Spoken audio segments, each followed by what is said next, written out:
Type a few words into a game like Minecraft, a seed, and a whole world unfolds in front of you.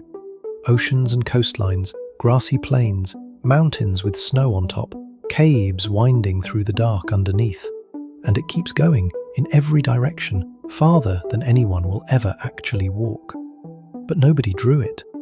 No artist sat down and placed those mountains one by one. A little bit of math made every piece of it, on the spot, the moment you arrived to look. And most people know the secret, or think they do. It's noise. You pour in some randomness and terrain comes out the other end. That's the slogan, and it's the kind of line that gets repeated so often nobody stops to check whether it's actually true. So let's check it. If a world really is just random numbers, then random numbers ought to hand us a world. Let's roll some and see what we get. So take that idea at its word. Use randomness. Lay down a grid of columns, one for every spot on the map, and give each column a height pulled straight from a random number. No pattern, no rules, no memory. Pure chance. That is what random actually means. Then step back and look at the thing you have built. It isn't a landscape, it's static. Television snow. Every column flatly disagrees with the one right next to it. A tall spike, then a deep pit, then another spike, with nothing in between to connect them. You could not walk a single step across this. It's sandpaper seen up close. So the slogan, taken at its literal word, is simply false. Raw randomness is not terrain. Something is missing, and it's worth pinning down exactly what. So look hard at real ground, and ask what it has that the static doesn't. Stand on a hillside and take one step. The height barely changes. Take 100 steps and you might climb the whole mountain, but every single step along the way was gentle. Places that sit close together have heights that sit close together. That quiet agreement between neighbours is the whole thing the static was missing. Randomness has no memory. Every number is rolled fresh, with no idea what landed beside it. Terrain is the opposite. It's soaked in memory. Where you are standing tells you almost everything about where you are about to be. So we don't want to throw the randomness away, and we don't want to leave it raw. We want randomness that has been forced to be smooth, where neighbours have no choice but to agree. Watch the same blocks settle into something you could actually cross. Here's the trick that fixes it, and it sits at the centre of every noise function. Don't roll a random number at every single point. Roll them only on a coarse grid, spaced well apart. Call those the anchors. The wide gaps between the anchors are left blank on purpose, with nothing decided in them yet. Then you fill that emptiness by interpolating, by sliding smoothly from one anchor's value across to the next. Not in a straight line, which would leave a sharp crease at every anchor, but along a gentle S-curve that eases out of one and into the other. Now the in-between has no room to be jagged. Between any two anchors the height is forced to glide. The same dice as before, just smeared smoothly across the gaps. And here's the payoff. A rolling, continuous field. Hills and hollows you could genuinely walk over. This is one single layer of what people call purlin, or value, noise. And it already reads more like real geography than anything the raw dice gave us. The randomness is all still in there, hiding in the anchors. We just refuse to let it come out jagged. But one layer is too well behaved. It's all smooth swells, like a slow ocean breathing in and out. Real land has structure at every size at once. Broad continents, and on the continents mountain ranges, and on the ranges foothills, and on the foothills the rocks and ruts under your boots. A single smooth layer only knows about one size of thing, so we stack them. Take that smooth field, then add a second copy, squeezed to half the width and a fraction of the height. Then a third, smaller and fainter again. Each copy is called an octave, and each one sprinkles finer detail onto the broad shapes underneath.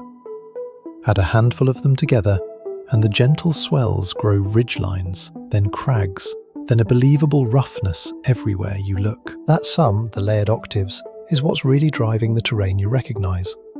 The big shapes come from the loud, slow layers. The fine texture comes from the quiet, fast ones. Detail at every scale at once, which is exactly what a real landscape has, and a single layer never could. Now we've got a good number for every spot on the map, but a number still isn't a world. Oceans, beaches, cliffs, high plateaus, all of that comes from what you decide to do with the number, and this is where the real design lives. The part the slogan quietly skips. Start with the bluntest tool in the box. Pick one height and call it sea level. Everywhere the land sits below that line, flood it with water. Everywhere above, leave it dry. With a single threshold, that same field splits cleanly into ocean, coastline, and continent.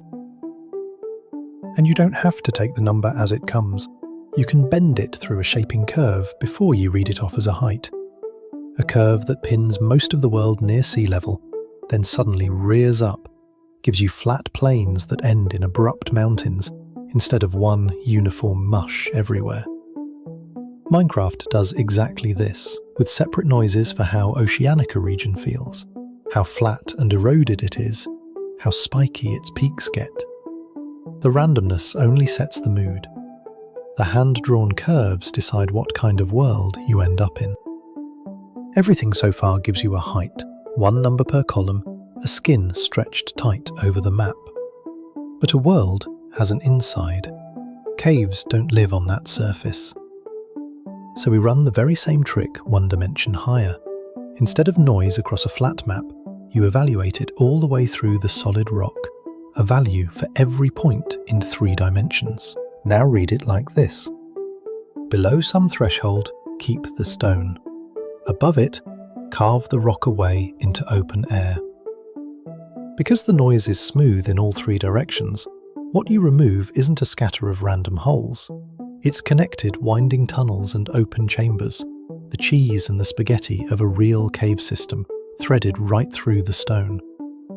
The same machine, smoothed randomness, just aimed downward into the dark. By now, one question should be nagging at you. A world this size could never be stored anywhere. So where does all of it live while you are not looking at it? The answer is the quiet masterstroke of the whole design. It doesn't live anywhere. It gets recomputed, fresh, on demand, straight from the seed. The seed is just a number, and that number fixes the random anchors everywhere, once and for all. Ask for the terrain at some far-off coordinate, and the game rolls the very same anchors it would always roll at that spot, smooths them, stacks the octaves, applies the curves, and hands you exactly the same mountain it gave you yesterday. Same seed, same coordinates, same world, every single time. The world is not a saved file. It is a function. That's why a friend who typed in your seed walks into your world, not a lookalike copy of it. Nothing got shipped to them but a number. The same recipe, run on the same seed, rebuilds the same endless place out of nothing, on their machine, the moment they ask for it. So here's the long way round. The shortcut says a world is just noise, and that isn't even true. Raw noise is nothing but static. The honest version is a short stack of deliberate choices. Take randomness and flatly refuse to let it stay jagged. Smooth it so neighbours are forced to agree. Layer it across every scale at once. Bend it through curves that decide ocean from mountain. Push it into a 3rd dimension to hollow out the caves. And tie all of it to a single number, so the whole endless place can be rebuilt from nothing the instant anyone asks. Randomness was only ever the raw material. The world is in what you do to it. The smoothing, the layering, the shaping. That is the part nobody can hand you in a single slogan. That is the long way. One number, a whole world. The long way around.